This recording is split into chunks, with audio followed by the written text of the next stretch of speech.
Okay, so in the last video, we saw how we can extract an individual piece of information, which is a good start, but how do we get it so that we extract everything at once? Well, we can actually utilize what are known as CSS selectors, which is very similar to using IDs and class names. Now, CSS selectors are essentially how the CSS language allows developers to specify HTML tags in which they want to style.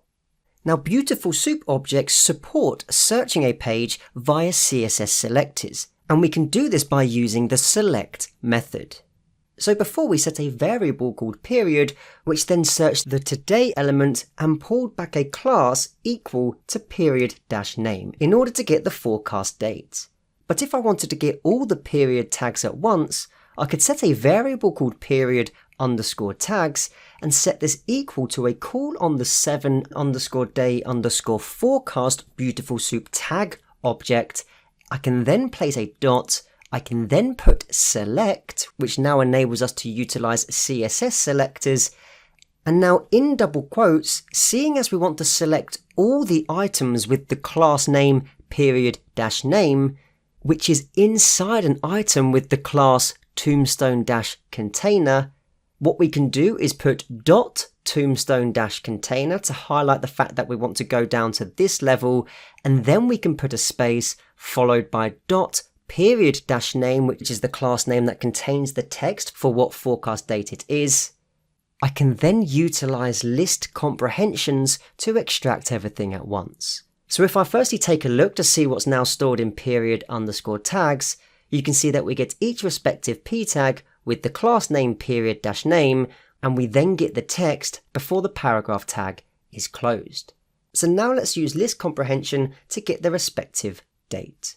So I can set a variable called periods and set this equal to square brackets, and we'll put for pt for period tag in period_tags, and then before the for loop we will simply put pt.get_text. When I run this code cell and then take a look to see what's stored in the variable periods, we get a list of values today through to Sunday. I can now do the same for the short description. So if I set a variable called short_desks and set this equal to a list comprehension, we can put for sd for short description in 7_day_forecast.select, and then pass into the select method's parentheses our CSS selector, so we can put dot tombstone-container, but this time we want to select all the items with the class short-desk, so we can put dot short-desk, and we can precede the for keyword with sd.get_text. When I now print what's stored in short_desks, you can see that we get the respective short descriptions for each day. We can copy and paste this code, and we can change the short_desks variable name to be temps.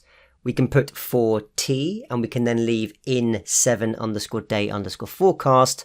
We need to change the class name that we want to select this text from, so we'll put the class .temp, and then we'll simply change sd.getText to be t.get_text. We can then print what's stored in the variable temps. We get the respective temperatures for each day. I can then finally do the same for the long description. So if I copy and paste the code above, change t for d, we can change the final class name to be img, and then we want to access the title property from d. So we can put d square brackets and then put title in double quotes. When I print the values stored in the variable desks, you can see we have the long descriptions written for every date accordingly. So with all the values we need now stored in lists, we can now load this information into a pandas data frame. And we're going to do exactly that in the next video. So I'll see you there.